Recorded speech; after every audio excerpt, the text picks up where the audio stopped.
Və təbii ki, bu məsələdə həm ifrat var, həm də təfrit var. Mühakimə məsələsində qardaşlar. Yəni, ifrat onda var ki, görürsən ki, günümüzdə təkfirdə həddə aşanlar, yəni sələfin danışmadığı şeyləri danışaraq məsələdə ifrata gedirlər.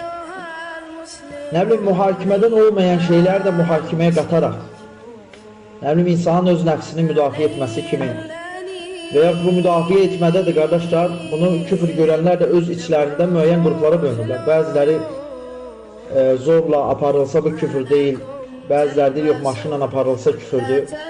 Bəzən deyirlər ki, nə bilim, ayaqla getmə küfürdür, belə getsə küfür deyil.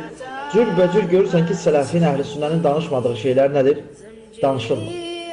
Bir növ şeytan bunlarla istehza edir. Yəni, maşınla getsə küfür deyil, piyada getsə küfürdür, nə bilim, nə bunun kimi şeylər. Hətta bəziləri o qədər aşırıya gedib ki, görürsən ki, məhkəmənin kölgəsində kölgələnəni belə təkfir edirlər. Ona sığındı deyil. Bu ifrata gedən bir qrupdur.